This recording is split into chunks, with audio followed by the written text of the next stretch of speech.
Welcome to the Local Content Television program. I am Friye Faka.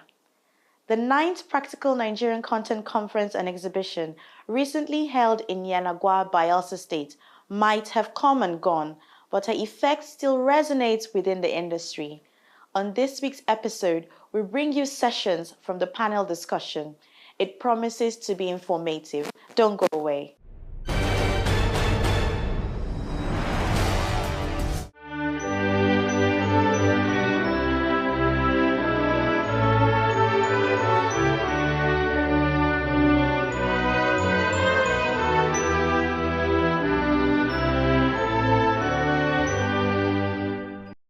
The just concluded 2019 Practical Nigerian Content Forum held in Bayelsa State had in attendance many industry players and stakeholders, as well as top government functionaries. It was 3 days of networking, experience sharing, and quality discussions over this year's theme, leveraging local expertise for market growth and expansion. Highlights of the forum were the panel discussions focused on further advancing Nigerian content in the oil and gas industry. The topic for the first panel session, exploring the private sector's role in creating an enabling environment to spur industry activities. Nigeria has been like a poster child for local content in the African continent. What are we doing to sort of take advantage of that in the West African region or on the African region? Are you supporting any of the local indigenous firms in this regard?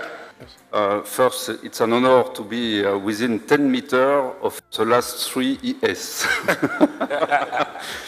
So, just to putting in perspective, so for the EGINA FPSO, several fitters, welders have been trained, and through a smaller project that we are progressing now called IKK, okay. Which FID was taken beginning of 2019. We had discussion, and part of the human capacity development, Simbi's team has worked with our team to have a target of rehiring and retraining the guys that worked on EGINA. So I think it was not a one-off. Okay. We trained people. We had experts that we want to keep on for the next projects. Okay, thank you. Tajuddin, what opportunities for increased collaboration are being explored by you in terms of increasing the investment in the Nigerian oil and gas industry? For me, or for E&I, I think the buck is in the hand of the government to create this enabling environment to attract investment. Now, for us as a company, we are ready. We are ready to invest, and we have been demonstrated this capacity. And I can assure you that all of us on this table have done one thing or the other to show that we are ready to invest in the country. Yeah, that seems to be the theme what I'm hearing here, that everybody is doing something. Everybody seems to have an idea that this is necessary for us to have local content, and all the IOCs have been doing one thing or the other. So it goes back to government. What else are you expecting them to do, Simbi? I know that you've had collaborations in the past. As a government agency, you've talked to the labor unions, you've dealt with NNPC, Society of Engineers, civil society organizations, even the FCC you had to bring in because some people were not paying what they're supposed to pay. But in terms of the private sector, what specifically can be done? Denzel, you're right. When you look at the people seated here, you count 3 that way, you count 3 this way. Yeah. There is no way they won't transfer everything on government because the equation is not balanced as such. So they will all turn and say it's government. I'm just trying to recruit people from the audience to also speak on my behalf. That's why I said before I did that. In this circumstance. But again, yes, government has got its role to play, and succinctly, when I made my point, I also believe that the IOCs and the international investors have a role to play. Part of that role is what I talked about, having the right kind of discussions to enable government play its part. Because having been in government for 3.5 years now, I also realize the workings of government. It has its own twists and turns. So it is also this other sector understanding some of the drivers and the challenges of government itself, in using that to think about some things they are prepared to give in because of the pressures of government, as opposed to looking at government as a business entity and as a structured organization that they are. When you look at Nigeria today, we are producing perhaps 2.3 million barrels of oil. Look at the population. It is growing at an astronomical rate. That 2.3 million barrels you are producing means nothing to a population that is solely dependent on one product. So you could see the drivers of government to want to maximize their profit, to want to maximize their take in that little pie.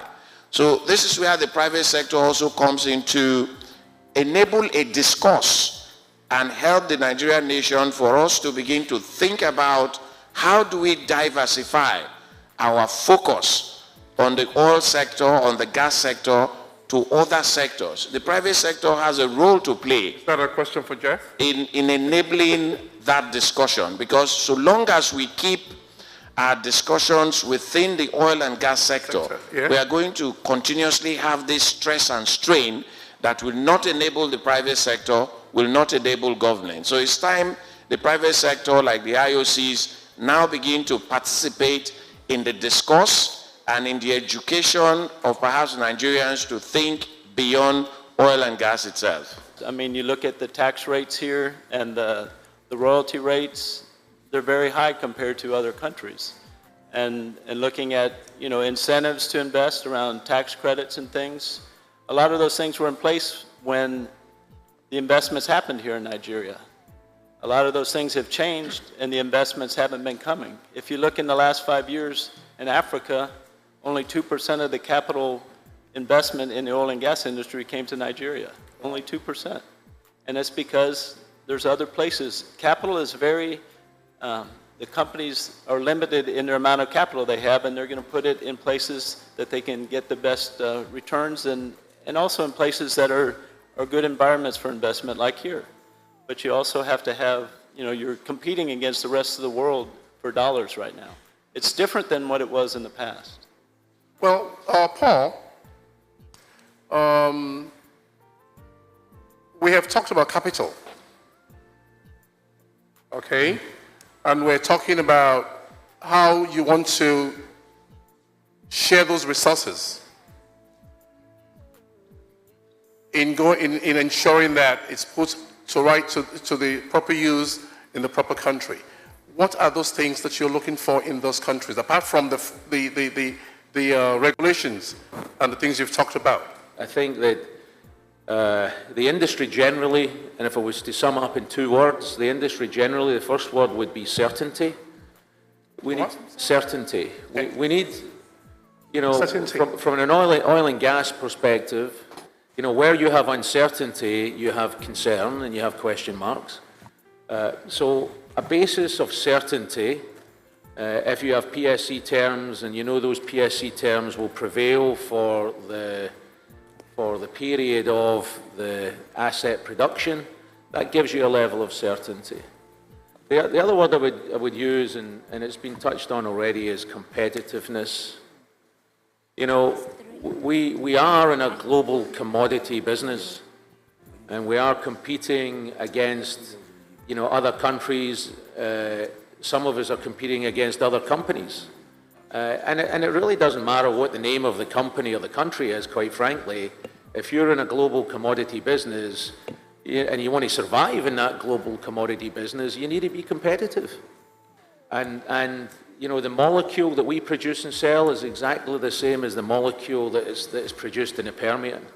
And we've got to be able to be competitive on a global market.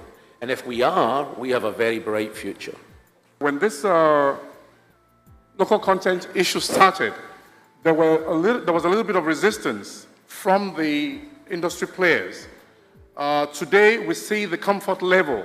What is giving you that comfort in dealing with local content? I think you make a good point in saying that the industry has embraced local content. That's the right thing to do. I think for many of us on this side, I think I'll speak for Shell, not just that it's a good thing to do, it actually affords you a commercial advantage. If you get your local content right, you can source both skills and materials and grow indigenous capacity. It's actually good business. And like it or not, this can actually have the effect of bringing your unit operating costs down. So it's something we believe in. It's something I believe that all of us need to strive to promote. Great success stories that we are seeing both upstream and midstream, as you've heard in the LNG. We are essentially achieving that as an industry with the local content growing.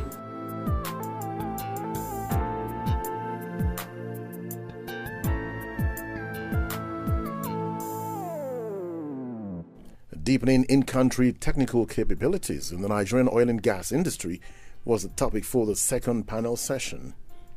The third panel had discussions around the topic, what must be done to improve critical infrastructure for the oil and gas sector to boost investment and increase industry activities. What is the critical infrastructure that is required in the oil and gas sector? What do we need? For us in the oil and gas industry, and in particular the Nigerian Content Development and Monitoring Board, in our capacity building initiatives, it's anchored around 4 broad pillars. Infrastructure and facilities is one of them. Human capital development, access to asset acquisition, and of course, supplier development. Again, we have identified infrastructure as probably one of the most important levers that we need to pull for us to be able to actualize local content. And because of our role as a development agency, we have taken deliberate steps to identify the kind of infrastructure that we need in the oil and gas industry. And here we are talking about for fabrication yards, key sites appear to be one of the most important infrastructure for you to be able to do integration and other services. Vessel shipyards is also a very critical infrastructure. And then also the parks, where you can be able to have an enclosed environment with specialized amenities for you to be able to promote manufacturing. And then, of course, when we look at the ICT space, we're looking at how to develop the ICT infrastructure to be able to deliver quality service in the oil and gas industry. So these are part of the infrastructure interventions that we have identified in the oil and gas industry. And our execution model is we try to invest directly to show the way, but also encourage third parties to also take conscious steps to invest in infrastructure. So from your perspective, I would like to ask our honourable member to share what aspects of the law can be enhanced, to create that enabling environment for infrastructure development, for increased activity in the market. I mean, there have been some fears that maybe the legislation is going to affect, activity in the sector negatively. So we want to allay those fears. Let's have your perspective. From the legislative standpoint, we're trying to do quite a lot to replicate the gains from the oil and gas sector in every other sector of the economy. And for us, from the House of Reps, we're trying to tread a bit more cautiously, I would say. And the reason why we're doing that is that we realize that most times when you create bureaucratic bottlenecks, you run into several challenges. So what comes to our mind is that in other climes, institutions are strengthened. You strengthen an institution, and ensure that that institution has capacity over the years. You know, whatever you're doing, you let the institution handle it. That way, people are able to learn, and you have strong institutions at the end of the day. But here in Nigeria, what we do is we create a small institution out of a major one. We empower that small institution, and it does well. And then the bigger body begins to die and rot. That's not what we want to encourage. So we're going to look at the bigger picture and see how we can try to build strong institutions. Every sector has its peculiarity. So we're going to be looking at the peculiarities of all the sectors in this new law that we're coming up with. We'll have engagements with Nigerians. We'll have course to harmonize positions with the Senate, and hopefully we're going to come up with a law that is workable. The focus always seems to be on the federal government and what the federal government are doing, but what, are subnational governments, what can subnational governments do to attract investments, to increase activity, to make sure, that there's an attractive investment climate for your indigenous service companies, at the state levels in the country? What do you think they could do? From the indigenous service providers, point of view, I mean, basically, we need enabling environments.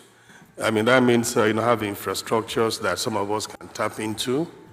Have programs that actually encourage natural entrepreneurs to come into the market space. Those are some of the key things, the law, the infrastructures, the tax laws, there are multiple tax laws, multiple deductions that most businesses actually cannot survive today. By the time you tabulate what's going on, basically that is limiting companies' cash flow, working capital ability.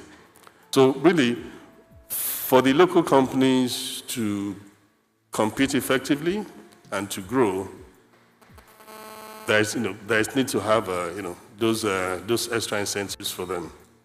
Thank you very much, Mr. Yetobi. I mean, we're going to talk about the legal perspective.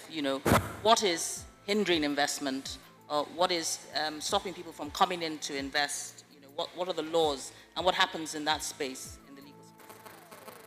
Thank you very much. For the legal side, I think yesterday was mentioned there was only 2% of all the transactions in Nigeria that came to Africa, or that came to Nigeria.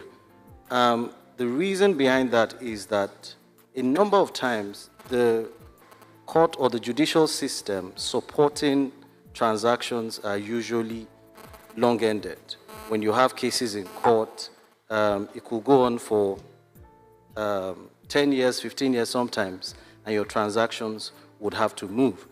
But then, when you have such issues, an investor will not be so happy to come to Nigeria and do transactions with us. Sometimes it's also very difficult to register your business transactions. It takes quite a long time.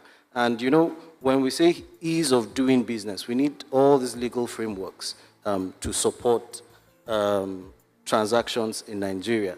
So if we begin to engage with the judiciary or the judicial arm and the legislative people and the bodies that are meant to ensure that registrations are done within a short period of time, I feel that a number of transactions or the investors would be happy to come to Nigeria. Deliberations at the 9th Practical Nigerian Content Forum was a success.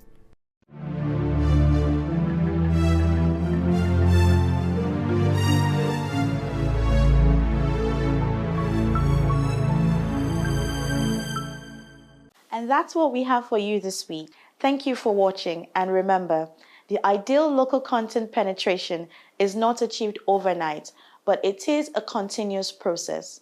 On behalf of the Nigerian Content Development and Monitoring Board and the local content television crew, we wish you a season of joy and laughter.